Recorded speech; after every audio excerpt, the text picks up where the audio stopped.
Nós já temos falado muitas vezes sobre a questão e a importância do pensamento e da vontade, e sempre reiteramos aquilo que nós apresentamos, tanto aqui como em qualquer outro lugar, porque no entendimento do pensamento e da vontade, nós vamos entender praticamente tudo que se passa conosco e o que nos compete realizar. O pensamento é a base do universo. Podemos começar, para início do nosso raciocínio, entendendo que nós vivemos mergulhado dentro do pensamento de Deus, o nosso Pai Criador. Assim como os peixes estão mergulhados na água, nós, filhos de Deus, criaturas de Deus, estamos mergulhados dentro da essência divina. André Luiz diz no livro Evolução em Dois Mundos que na base de toda a construção do universo está o pensamento divino, que ele chama de hausto do Criador, força emanante do Todo-Poderoso. E que em cima ou dentro desse pensamento divino, nós, criaturas, nós espíritos, co-criamos, ou seja, utilizamos o pensamento de Deus para criarmos com o nosso pensamento. Então, é o pensamento do espírito, de cada um de nós, que cria utilizando os recursos do pensamento divino. Este princípio representa a base praticamente de toda a criação. Porém, o pensamento, ele é dinâmico, é uma força dinâmica em cada um de nós. E aí onde nós precisamos entender como é essa força, como é esse dinamismo, como é que ele se movimenta, como nós poderemos utilizar o pensamento em nosso favor, qual a sua influência sobre cada um de nós e os reflexos que apresentam em cima das nossas decisões, baseado no uso da nossa vontade. Por isso que pensamento e vontade estão sempre casados, esses dois temas, esses dois conceitos, porque o pensamento ele está sempre em movimento e esse movimento ele é determinado pela nossa vontade. Por isso que está sempre determinado. Inicialmente, esse pensamento, nós vamos pegar o pensamento de William James. William James é um psicólogo notável dentro da área da psicologia transpessoal e ele é considerado o pai da psicologia moderna. As correntes mais recentes da psicologia trazem conceitos novos que encontram muita ressonância com as revelações da doutrina espírita. Esse pensamento de William James, por exemplo, quando ele diz que os seres humanos, alterando as atitudes mentais, eles alteram a sua própria vida, praticamente está em cima daquilo que acabamos de dizer. Porque da mesma forma que nós pensamos, da mesma forma que nós sentimos, assim nós seremos. Porque nós somos moldados, nós somos construídos como consequência daquilo que nós pensamos. E nós vamos, esta noite, gradativamente, tentando entender como é que isso ocorre. Porque, às vezes, na nossa realidade material, dentro da percepção que nós temos, nós sentimos até um pouco de dificuldade de tentar entender como é que eu posso pensar e modificar aquilo que eu sou. Ou então, como é que eu hoje, dessa forma, eu sou reflexo do meu pensamento. Mas nós vamos aos poucos, vendo que a base da influência do pensamento, ela não está no mundo material, nessa realidade que nós vimos. Aqui nós observamos apenas os efeitos. A base está na realidade transcendental de que nós somos formados, que é o nosso espírito. Para isso, nós precisamos enxergar o ser humano de uma forma diferente. Nós somos não apenas esse amontoado de células, esse corpo físico que costumamos ver. Embora a realidade aparente ser dessa forma, mas na essência o ser humano ele é multidimensional. Quando nós falamos multidimensional, porque a sua verdadeira realidade deixa de ser apenas um espírito e um corpo físico. Os materialistas dizem o seguinte, diz que nós somos um corpo físico e que toda manifestação subjetiva, sensorial ou espiritual que exista, ou seja, o próprio espírito ou a alma, é apenas uma consequência da matéria. Já algumas correntes espiritualistas dizem que nós somos alma e corpo físico, ou espírito e matéria. E com isso cria apenas uma dicotomização, ou seja, uma divisão apenas em duas partes, que também ainda é uma divisão incompleta, porque o que não importa a gente saber apenas que nós somos ou uma alma que tem um corpo ou um corpo que tem uma alma. O importante é saber qual é o tipo de influência que existe de um para com o outro. Então, quais são as influências que o meu corpo vai sentir de acordo com aquilo que expressa a minha realidade espiritual? E por outro lado, quais são as experiências físicas do dia a dia que irão promover reflexo na minha alma ou no meu espírito? Então, esse conjunto de informações que existe transitando esses dois tem que passar por alguma estrutura intermediária que exista aí. É aí onde entram o conhecimento dos outros corpos, dos corpos intermediários.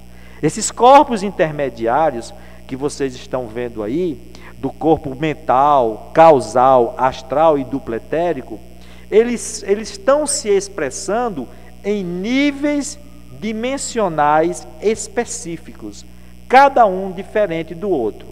Quando eu falo nível dimensional específico, quer dizer que cada um tem uma vibração própria, uma característica própria, embora no conjunto eles estejam interconectados, interpenetrados. Quando o que ocorre com um, vai ocorrer com o outro.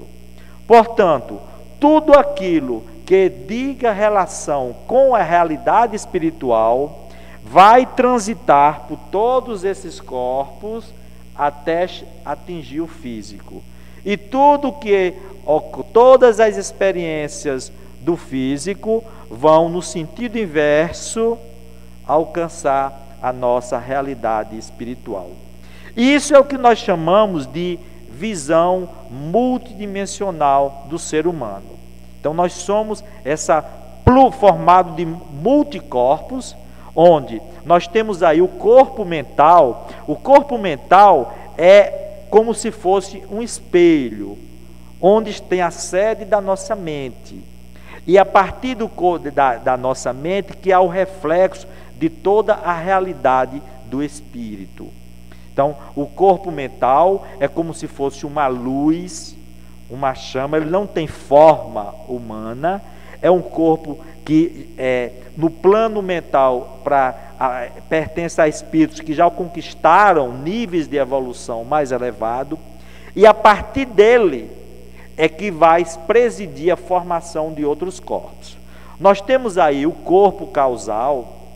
O corpo causal é como se fosse uma região que tem no nosso inconsciente ou nos nossos corpos espirituais, onde fosse um banco, chamado como se fosse o banco divino.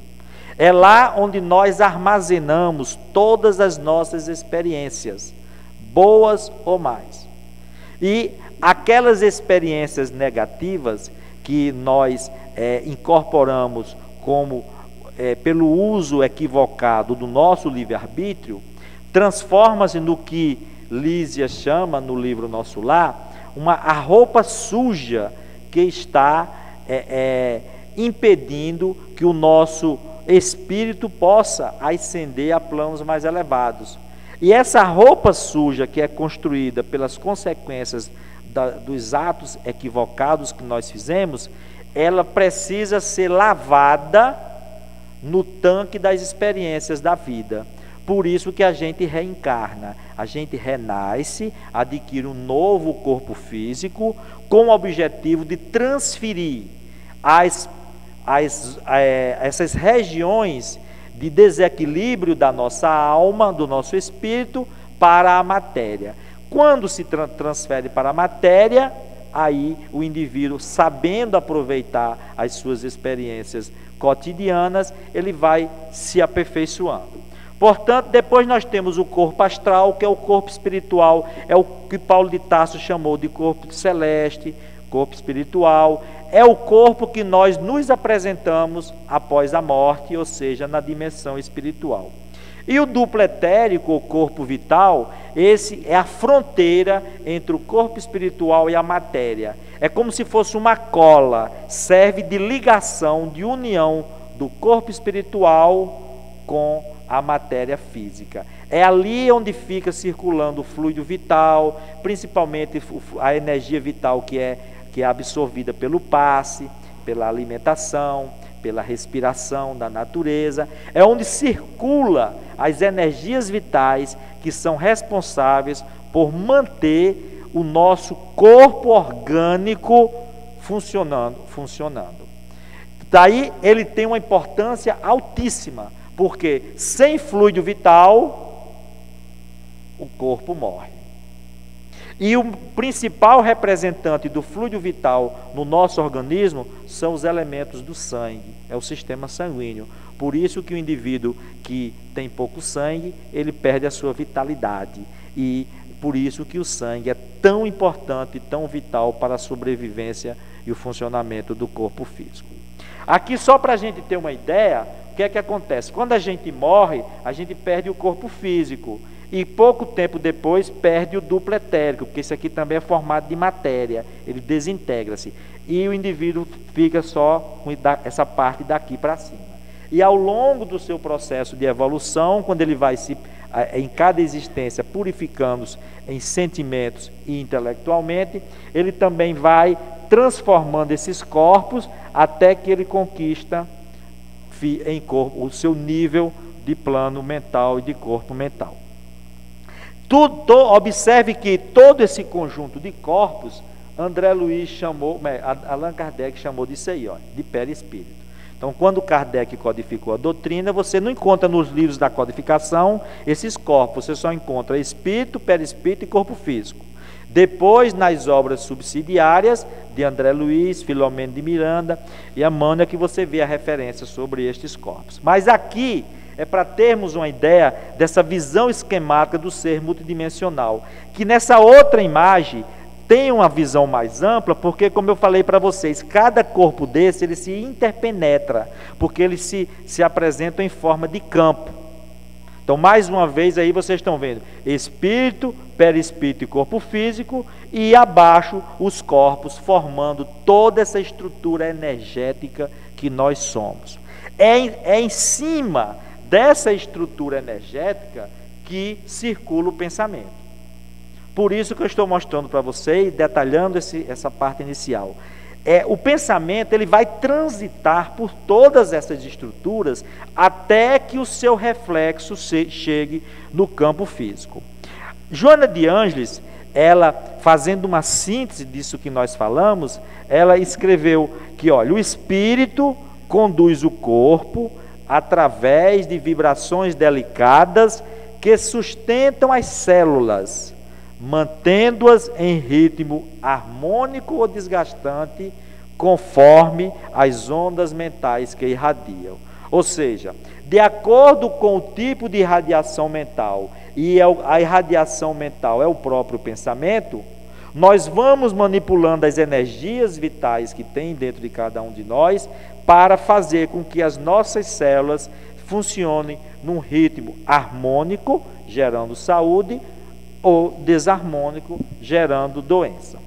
Nessa outra visão esquemática, nós vemos aí mais uma vez, nós temos o espírito, a mente como espelho da alma, representante do corpo mental, e depois corpo causal, corpo astral e corpo físico. Está faltando o duplo etérico, que ele aparece daqui a pouco. Então veja bem como é que se processa. Pensamento e vontade são atributos do espírito, não é atributo da matéria.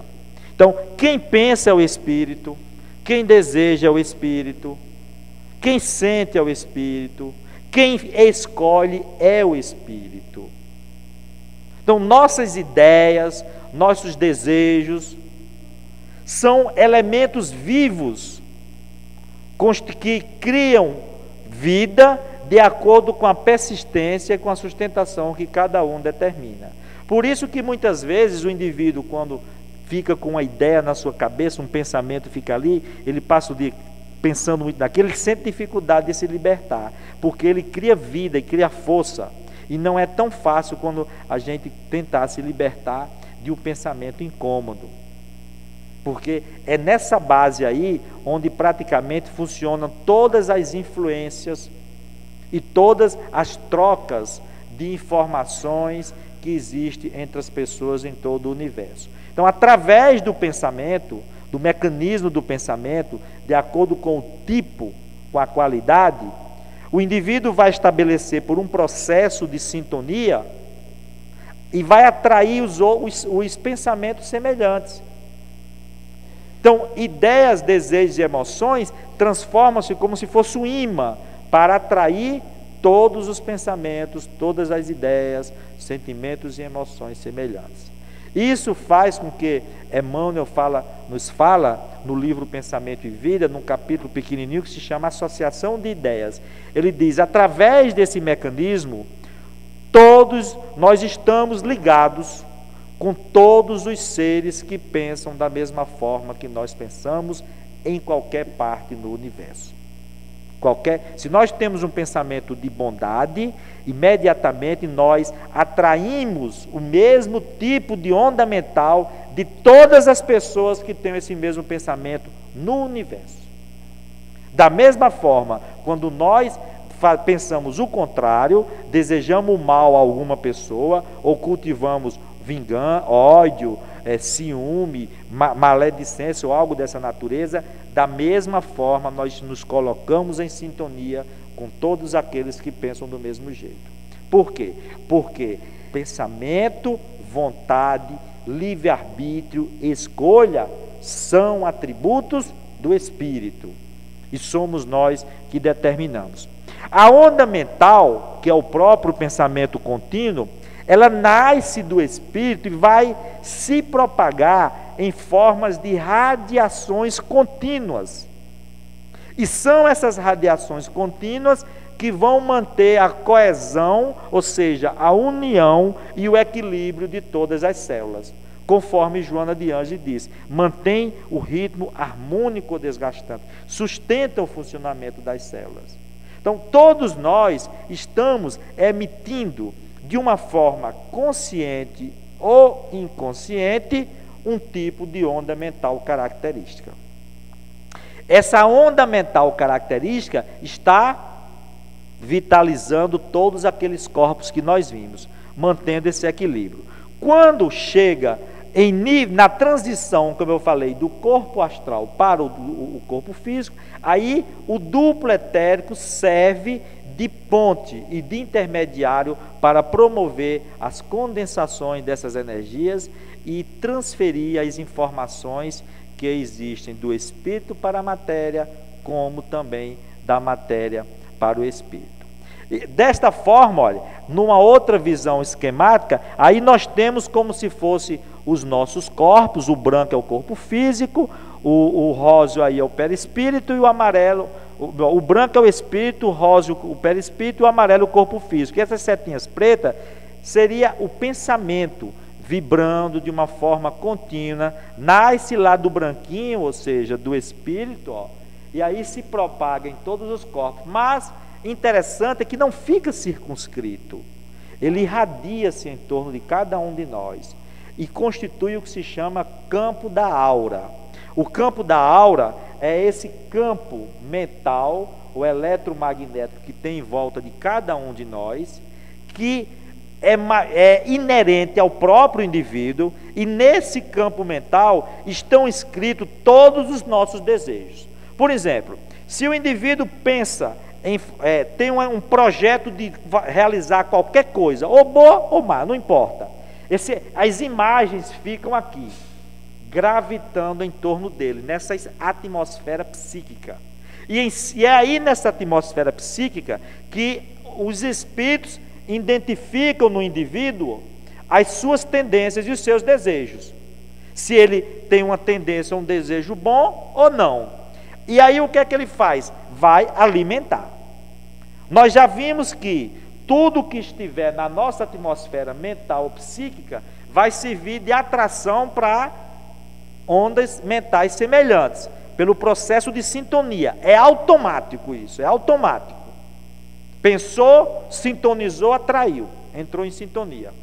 E considerando que as imagens estão todas, se você está idealizando um crime ou um projeto grande altruístico, ou seja o que for, as imagens ficam aqui e elas vão criando forma e vida de acordo com a insistência e a sustentação que o indivíduo dá. Por quê? Porque a vontade é atributo do espírito, é a força que comanda tudo isso daí. Se a pessoa tem uma vontade desequilibrada e voltada para o mal, ele vai construir imagens e quadros vivos em sua volta, que além de atrair as outras entidades, outros espíritos que pensam da mesma forma, passam a alimentar aquilo ali. Então imaginem quantos crimes, quantos projetos também grandiosos já foram perpetrados na humanidade por esse mecanismo, por esse processo. E a pessoa pensa muitas vezes que é ele que está fazendo, mas ele está sendo influenciado. A pergunta 459 do Livro dos Espíritos diz, Kardec pergunta: os espíritos influenciam nossos pensamentos e nossas ações? E eles disseram: muito mais do que imaginam. Em verdade, eles vos dirigem.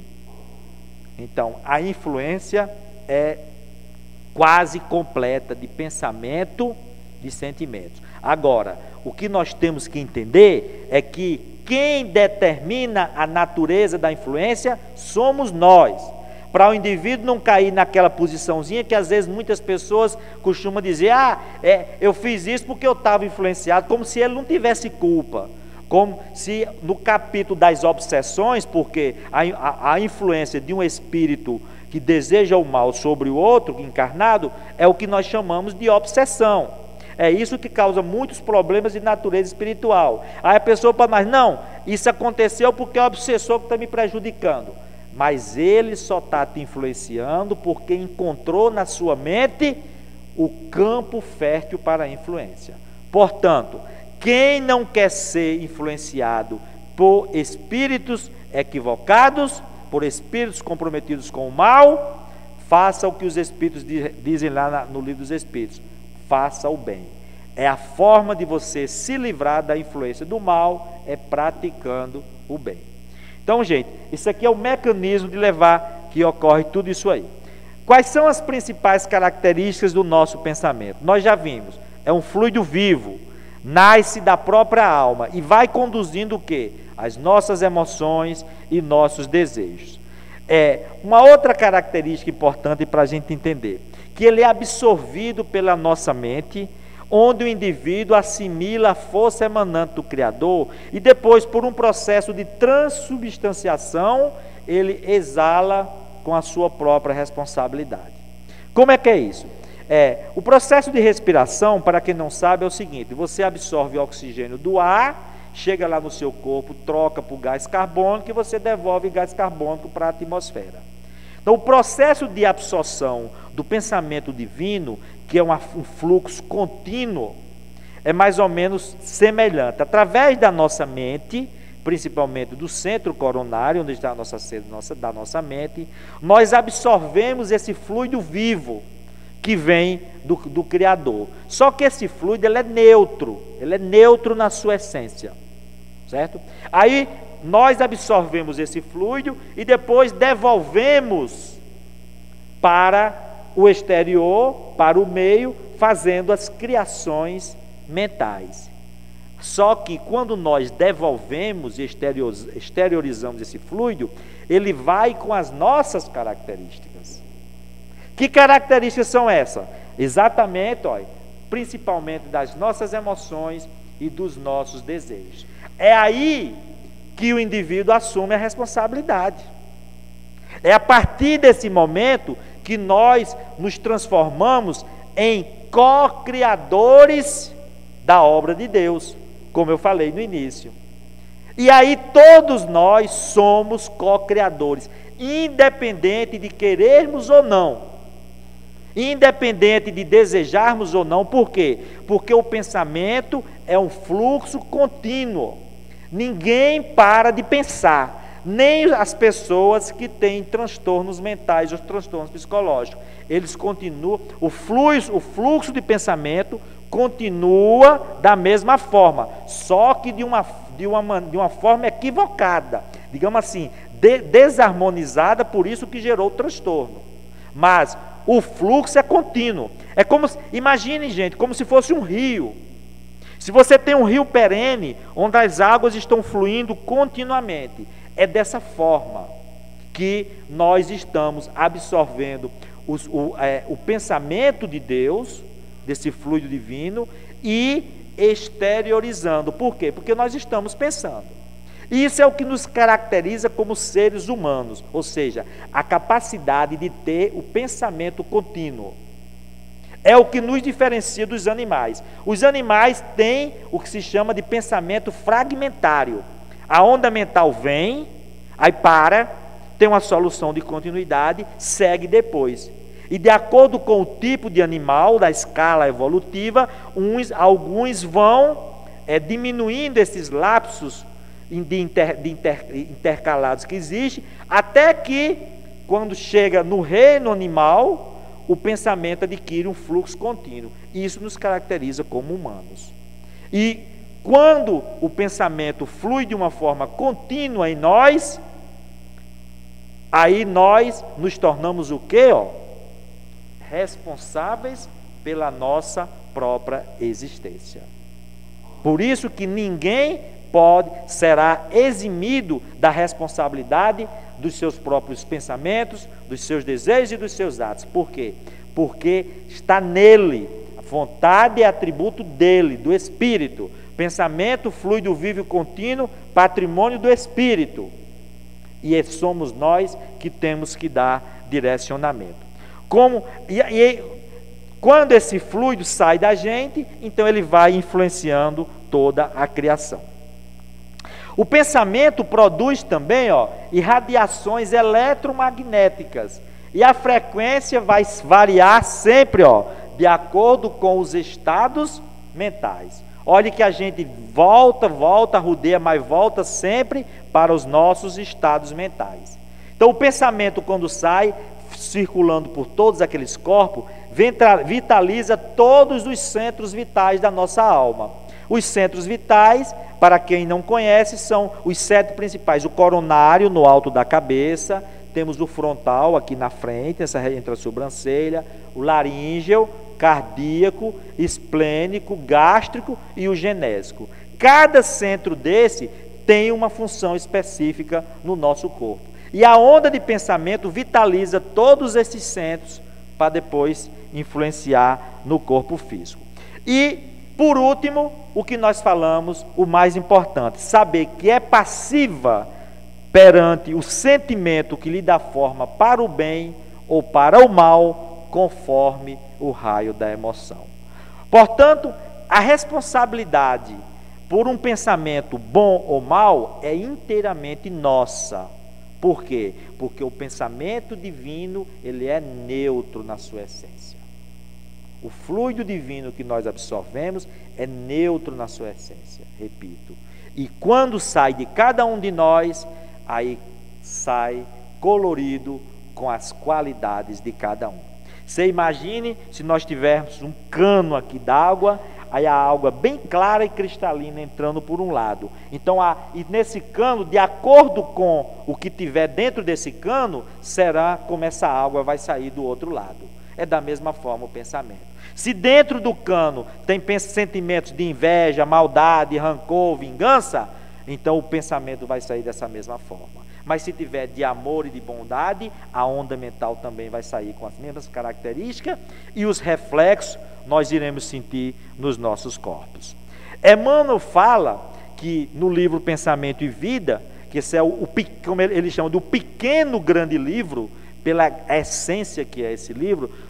Eu costumo sempre dizer, quando eu falo sobre esse livro, que nós temos por obrigação ler e estudá-lo, porque isso é um resumo de um curso que é ministrado na espiritualidade para antes de nós reencarnarmos. A grande maioria daquelas pessoas, como todos nós, que nos identificamos com a doutrina espírita, com certeza fizemos esse curso ou nos preparamos antes de renascermos. Isso aí é apenas um resumo com o intuito de nos lembrar daquilo que nos compete. Então ele diz, olha, apenas o sentimento reto pode esboçar o reto pensamento, sem os quais a alma adoece pela carência de equilíbrio interior, imprimindo no aparelho somático os desvarios e as perturbações que eles são consequências. Olha, então veja aí, sentimento reto é que determina o pensamento reto, ok?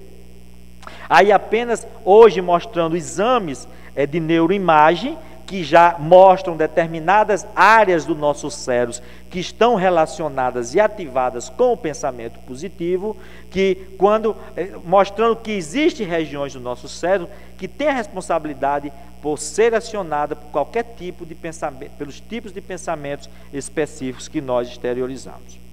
Se você quer saber como está o seu corpo hoje, diz Emmanuel, lembre-se de seus pensamentos de ontem. E se você quiser saber como vai ser o corpo amanhã, vigie seus pensamentos hoje. Por quê? Porque ele diz no livro Pensamento e Vida que nós mostramos anteriormente.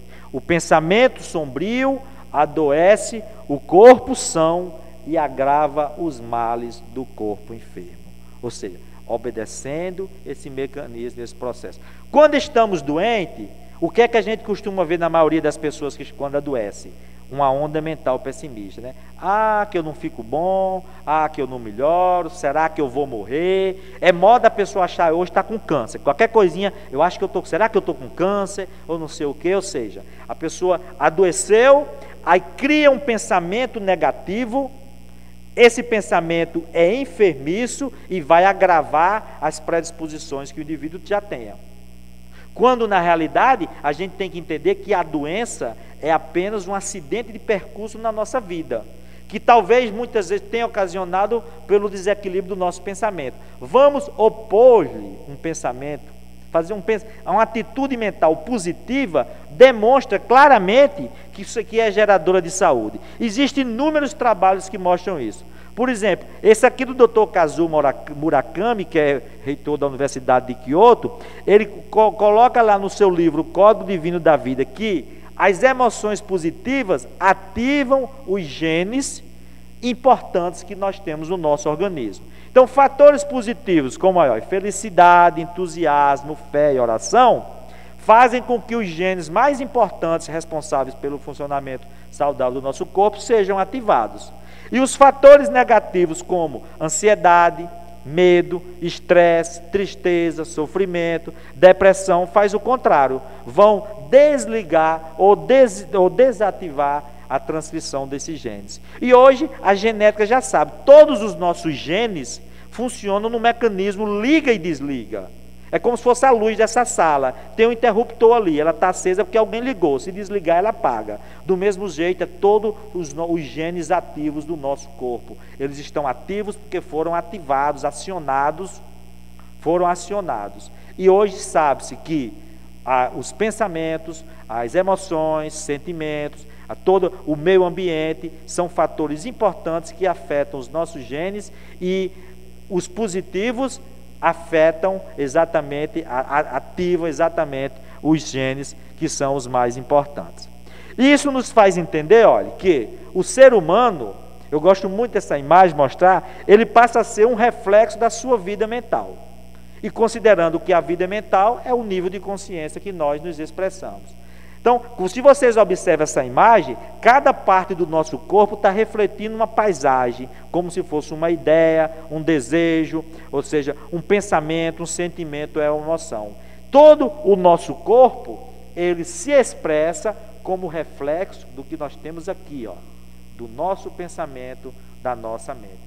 Uma imagem interessante que eu estou me lembrando agora, e você já deve ter visto, o livro Céu e Inferno, uma das edições mais antigas da FEB, que eu acho, na capa tem exatamente duas faces, uma entrelaçada com outra. E tem uma que mostra uma região negra, e tem outra que mostra um campo de sol maravilhoso e verde. Essa imagem, a imagem por si, ela já define o que é céu e inferno dentro dessa visão espírita que a doutrina propõe, que é o estado e o nível de consciência do próprio indivíduo, porque cada um vai refletir na sua própria vida aquilo que está dentro de si, de forma automática e contínua.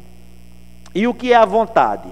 A vontade, ó, como eu falei, é o impulso que comanda a trajetória dos desejos, é o motor, é o que dá força.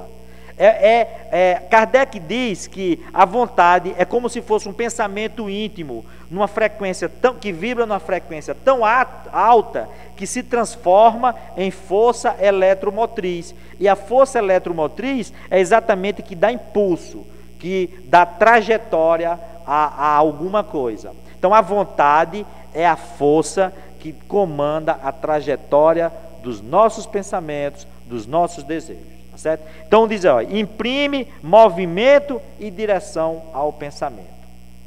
Por isso que, como eu falei no início, andam sempre conjugados pensamento e vontade. Um outro capítulo interessante para a gente entender é, nós estamos mergulhados dentro dos fluidos. Nós falamos a essência divina, de onde originam-se todos os fluidos. E os fluidos é como se fosse constituído um tipo de matéria especial. Os fluidos espirituais formam os elementos do mundo espiritual.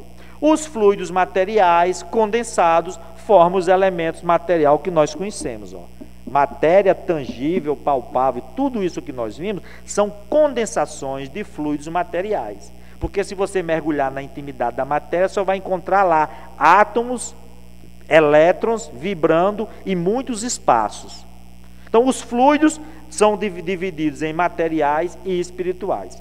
O que Kardec diz? Diz que os espíritos agem sobre os fluidos espirituais, não manipulando como os homens fazem, mas com os gases, mas usa o pensamento e a vontade para manipular todos os fluidos.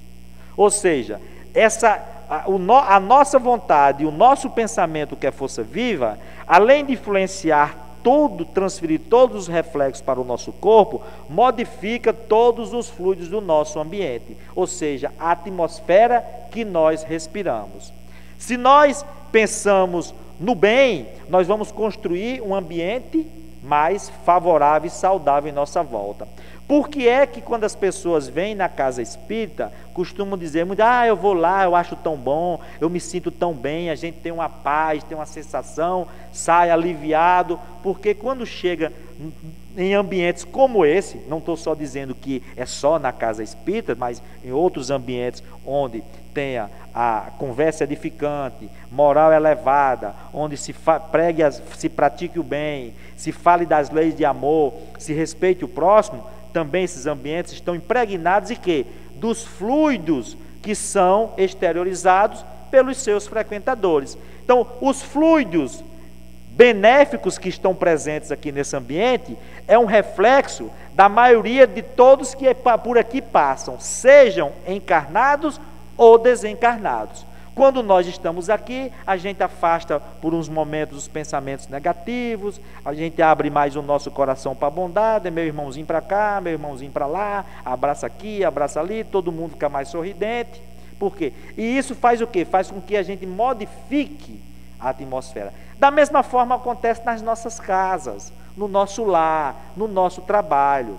A atmosfera invisível que tem na nossa residência é o reflexo dos sentimentos, dos pensamentos e das emoções de quem mora naquela residência.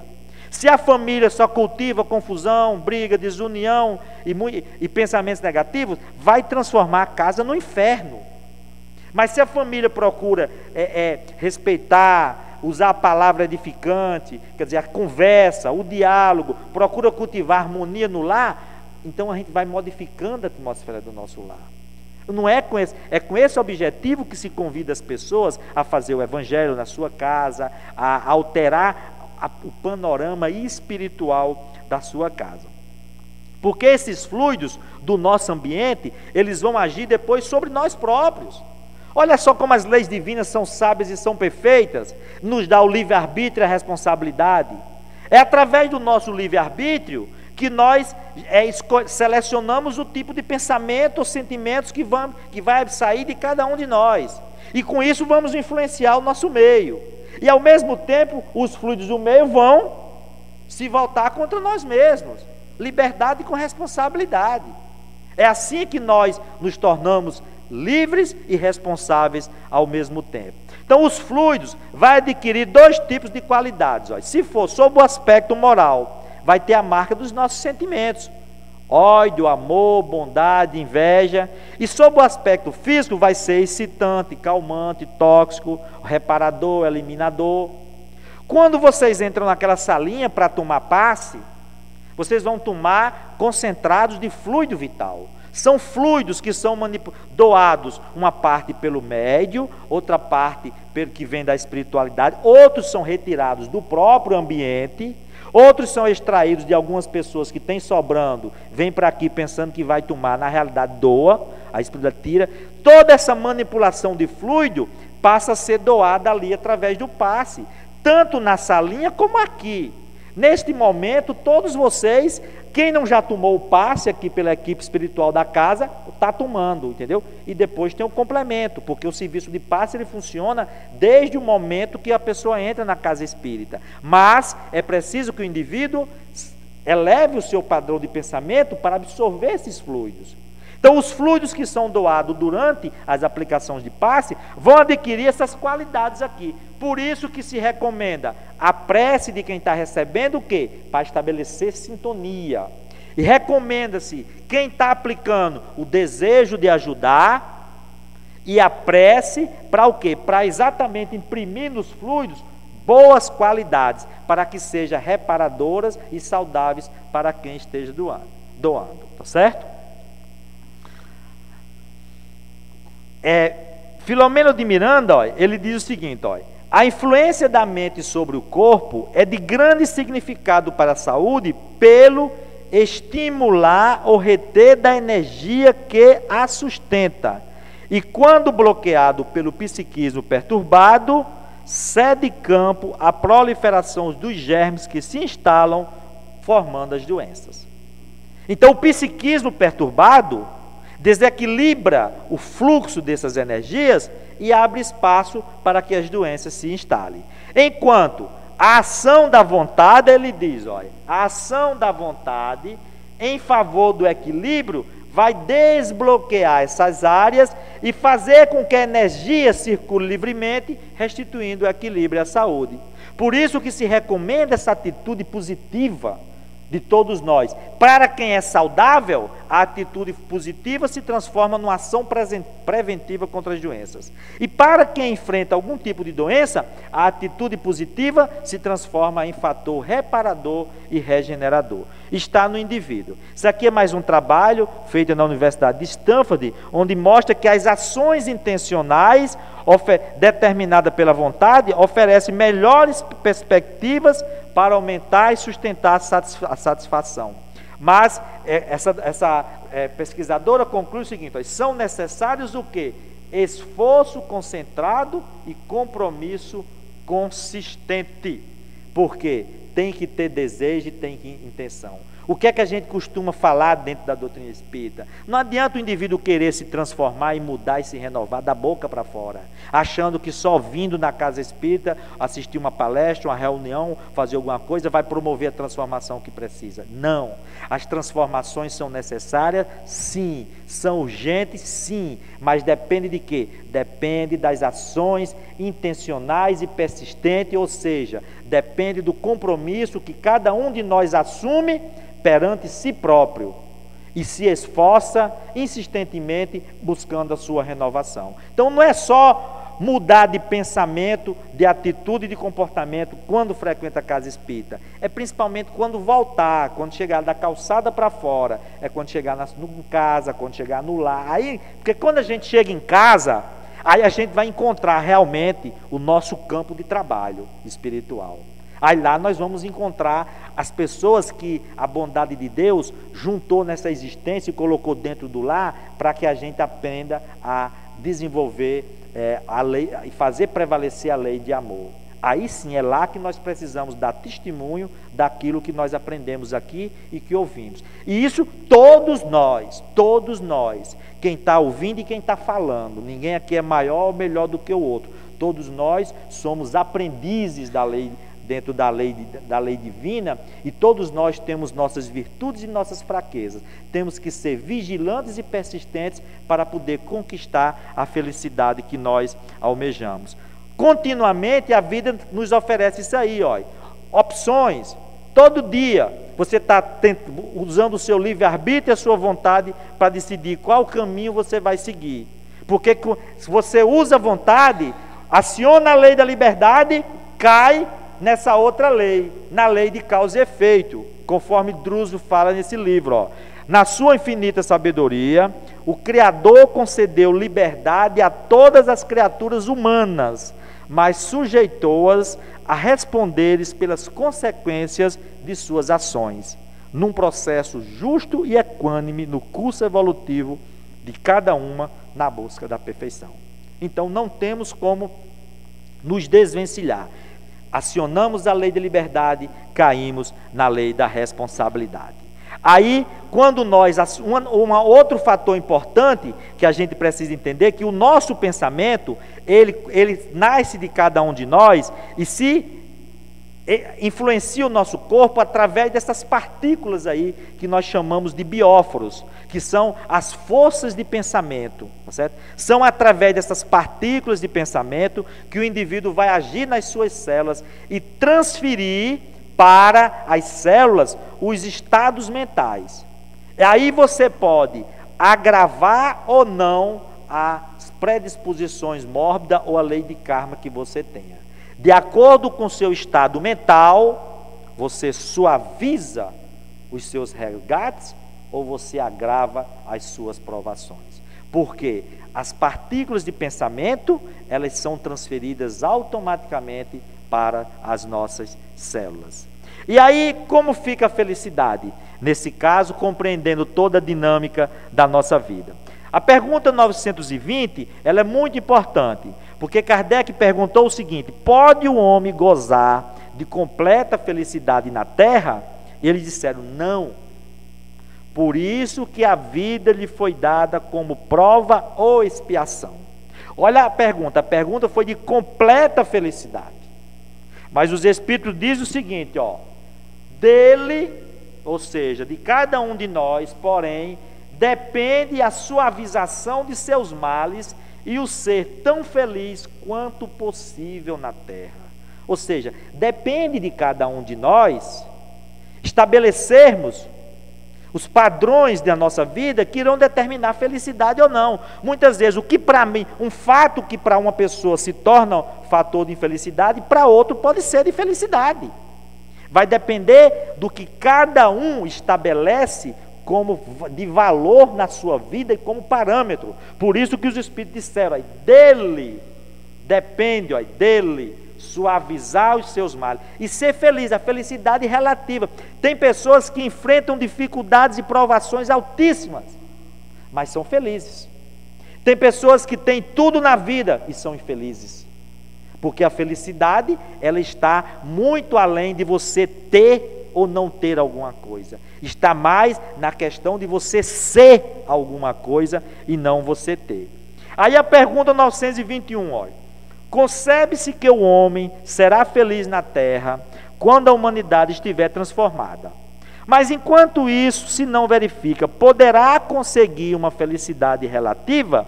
Aí os espíritos disseram: olha, o homem é quase sempre o obreiro da sua própria felicidade.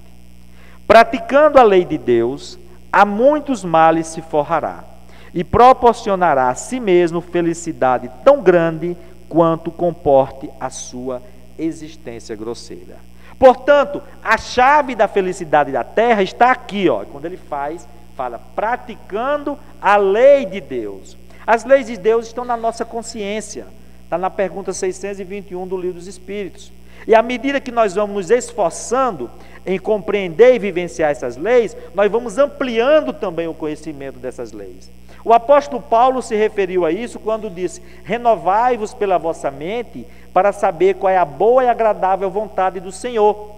Então o processo de renovação é necessário e é urgente, como falei, tem que ser contínuo. E nesse processo de renovação contínua é que nós vamos ampliando a capacidade de compreender as leis divinas, porque elas estão aqui na consciência de cada um de nós. Umas desabrocharam, outras estão adormecidas. Precisam que cada um de nós mobilize as suas forças e as suas atitudes para despertar essas leis dentro de si. E aí a 922, olha: a felicidade terrestre é relativa à posição de cada um. O que basta para a felicidade de um constitui a desgraça do outro. Haverá, contudo, alguma soma de felicidade comum a todos os homens? E os espíritos disseram, ó, há mais de 150 anos.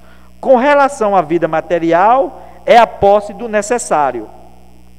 Com relação à vida moral, a consciência tranquila e a fé no futuro. Então, olha, com relação à vida material, é a posse do necessário.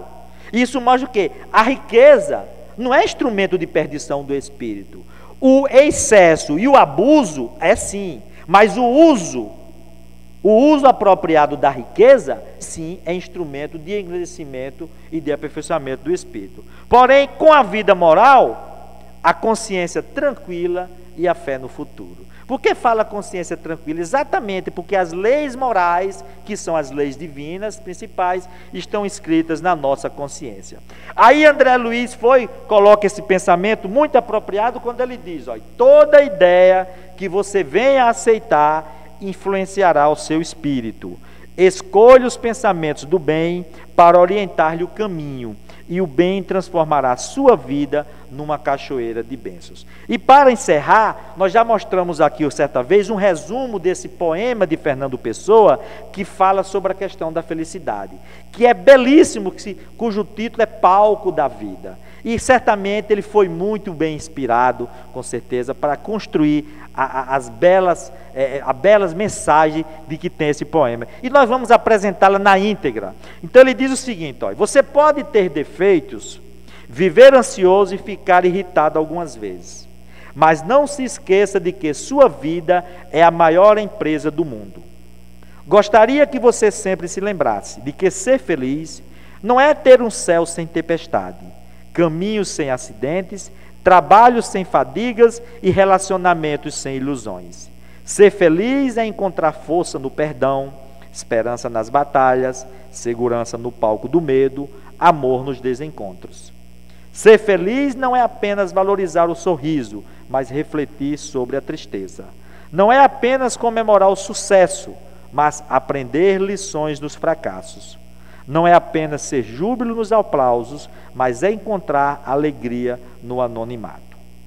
Ser feliz é reconhecer que vale a pena viver, apesar de todos os desafios, incompreensões e períodos de crise. Ser feliz é deixar de ser vítima dos problemas e se tornar um autor da própria história. É atravessar desertos fora de si, mas ser capaz de encontrar um oásis no recôndito da sua alma. É agradecer a Deus a cada manhã pelo milagre da vida. Ser feliz é não ter medo dos próprios sentimentos, é saber falar de si mesmo, é ter coragem para ouvir um não, e é ter segurança para receber uma crítica, mesmo que injusta. Ser feliz é deixar viver a criança livre, alegre e simples que mora dentro de cada um de nós. É ter maturidade para falar eu errei, é ter ousadia para dizer me perdoe, é ter sensibilidade para expressar eu preciso de você, como também dizer eu te amo, é ter humildade na receptividade. Desejo que a vida se torne um canteiro de oportunidades para você ser feliz. E quando você errar o caminho, recomece, pois assim você descobrirá que ser feliz não é ter uma vida perfeita, mas usar as lágrimas para irrigar a tolerância, usar as perdas para refinar a paciência, usar as falhas para lapidar o prazer e usar os obstáculos para abrir as janelas da inteligência. Jamais desista de si mesmo, jamais desista das pessoas que você ama, jamais desista de ser feliz. Esse poema é fantástico, que Jesus nos abençoe e que lutemos para conquistar a felicidade. Muita paz.